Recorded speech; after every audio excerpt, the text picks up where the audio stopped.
पाक सल्लम ने इरशाद फरमाया कि लोग अपने बादशाहों के दीन पर होते हैं। लोग अपने बादशाहों के दीन पर होते हैं। दूसरी स्मारक में है कि हिलम और बुर्दबारी अल्लाह की तरफ से है और जल्दबाजी शैतान की तरफ से।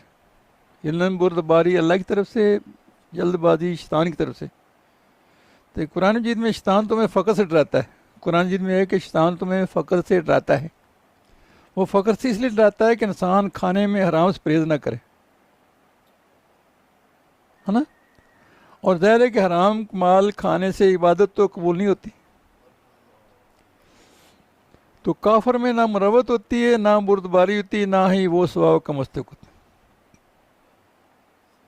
शैतान मुख्तलिफ दुनियावी चीज़ों के फ़ायदे और मज़े समझा कर उनके खाने की तरगीब देता है।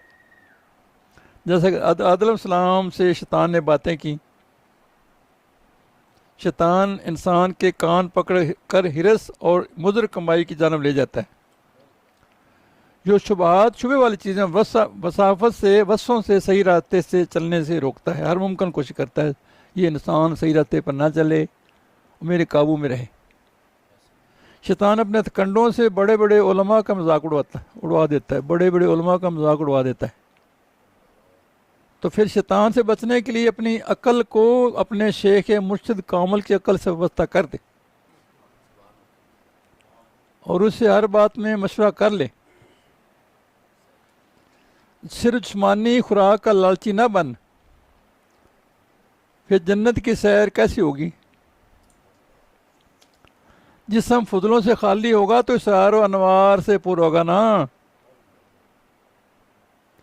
जब जिस्मानी नापाकी दूर होगी तो फिर ही बातनी पकीज़गी सुल सकेगी। हुज़ूर पाक सल्लल्लाहु अलैहि वसल्लम की ज़ात गिरामी मजमू आलम है और खुदाई हुक्म के ताबे हैं हुज़ूर पाक सल्लम। लेकिन एक मैं हूँ कि एक अदना से जुज़ होकर ज़ालम और सरकश बनाऊँ। यानी एक हम हैं, एक अदना सा, हकीकत कोई भी नहीं हमारी इतनी। अब अभी इब्दा भी देख लो, अंजाम भी देख लें, फिर मैं सरकश बना हुआ हूँ। कुरान मजीद में अल्लाह ताला की आयात से ज़ालम ही मोड़ते हैं। जो लोग ज़ालम होते हैं वो अल्लाह के आयत से मुँह मोड़ते हैं।